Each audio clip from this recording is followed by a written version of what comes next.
This program is brought to you in partnership with the Central Bank of Nigeria. Produce enough for the country and of course for export. Yeah, I think before now we have added about 100,000 metric ton to our 2.1 million metric ton. Now it is around 2.2 million metric tons.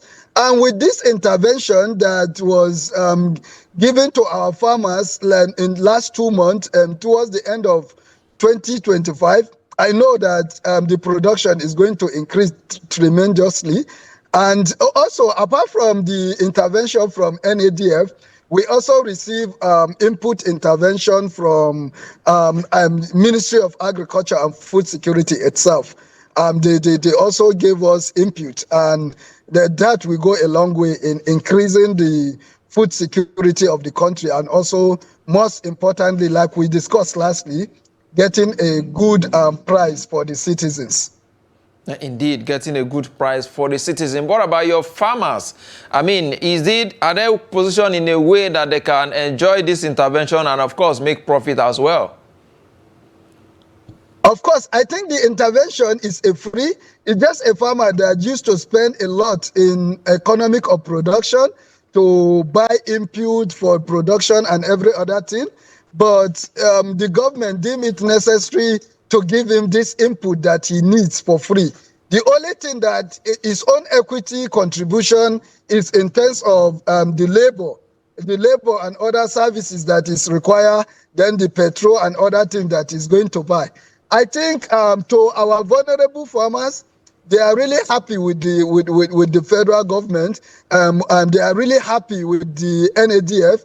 Under the leadership of Muhammad Ibrahim and his official, and the President Bola Ahmed Tinubu, of course, at large, because everything comes from them, and the farmers are really happy with the intervention. All right, you talk about seed as well. You say the seed are very, very important, but there are still some counterfeit seed as well that we have in the system. How do we eliminate that? How do we differentiate between the two? Yeah, thank you very much. We have set a mechanism since when we had that incident of 2024. Just to let you know, just last month, we caught somebody from Niger Republic that imported an adulterated seed or bad onion seed into the country in metric tons. We quickly apprehend the person and report the person to the DPO in Bichi local government of Kano State, and the case was quickly transferred to Kano State Command. And we also wrote a letter to the DG of Nigerian Agricultural Seed Council and the Nigerian Agricultural Quarantine Service, informing them of the incident. And they have prosecute the person in court, and it's so far so good. Things are happening the way it's supposed to be happening. Indeed. Talking about things happening the way they are supposed to happen, what about the issue of post-harvest loss? What mechanism are you putting in place? Do you have storage facilities, or do you still need more interventions from government for you to be able to achieve that? Yeah, of course. If you look at the 2.1 million metric tons that we are producing, compare with the 10,000 metric ton storage facility that we have in Kano, you will see that storage facility is insignificant to solve the problem of post-harvest losses of 2.1 million. But it's a step in the right direction. And recently, the Ministry of Finance Incorporated are trying to we have done a groundbreaking in Sokoto for them to also build a storage facility of about 1,500 metric tons for us, starting with 350. That one is ongoing. So, but we are expecting, if you look at 10,000, you look at 350, and you look at the bigger picture of 2.1 million metric tons, we have a long way to go, but we are still calling on the federal government. I look at the budget of Ministry of Agriculture and Food Security. They have earmarked a lot of fund for storage facility, storage. So we want to see that happening in real times. We want to see the National Assembly doing the oversights to make sure that that fund that is appropriated for storage, we have solved the problem of our post-harvest losses, which is more than 50% of what we are producing. Indeed. Recently, you paid a visit to the Controller General of Nigerian Customs Service. Let's talk about issue around the exportation of this product. At the point you were having problem taking your product out of Nigeria because of the border closure. How much of that now are you able to achieve now that it appears that the borders have been thrown open? Yeah, I think on this regard, I have to laud the president of the country. You know, it's very good. People like us, actors in the agricultural sector, whenever we see things are going wrong, we come out to say it. And when things are going right, we have to give the government, we have to commend them for the good gesture. I think that reopening of the Samia border by the federal government is a right step in the right direction, because apart from even they are opening the border for economic activity in that area, and it's also ensuring that there is for economic integration between Nigeria, Niger Republic, and Benin Republic, which Nigeria, as a giant of Africa, of course, need to play a very important role in building relationship across the ECOWAS country for the security of our ECOWAS sub-region. I think the government of Niger approached our president with that good gesture that the president should allow them to evacuate their goods that is in Benin Republic to transit our country to their own country.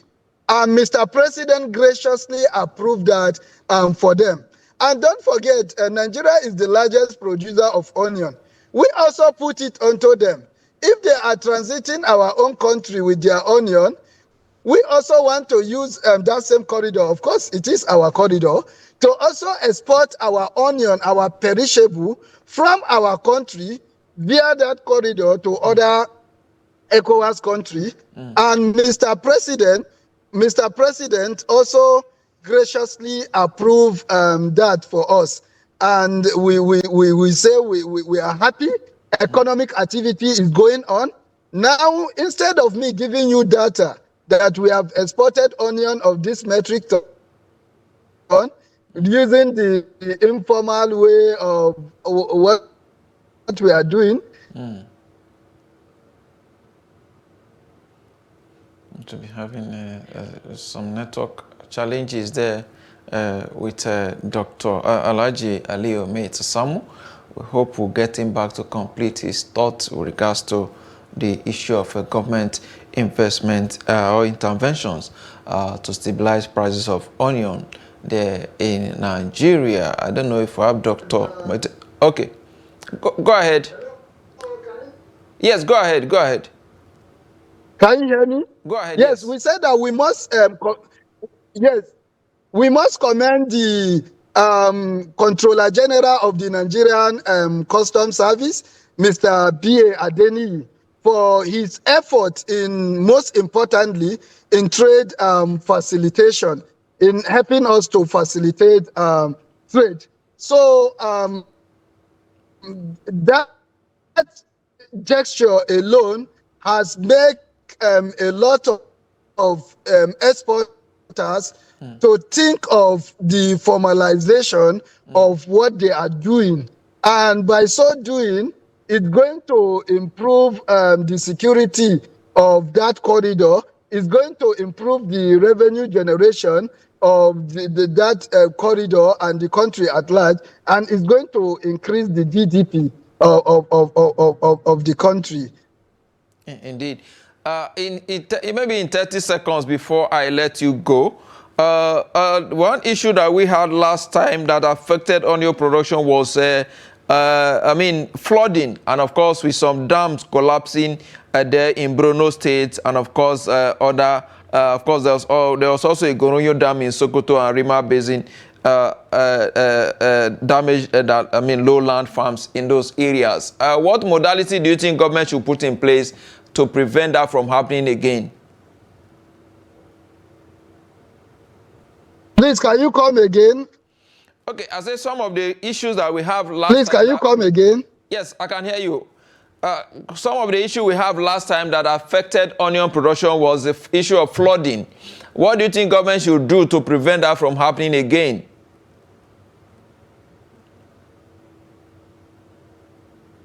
I think currently NIMET is doing a very good job. I know the information is available to you.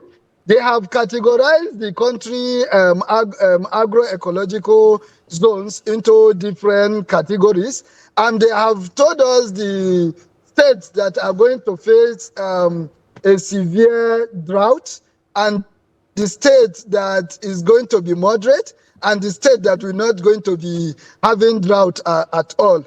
And most importantly, we are also following up on the frequency of rainfall, which of course is what is going to determine flooding, which a lot of this flooding issue emanated from when the dam is full.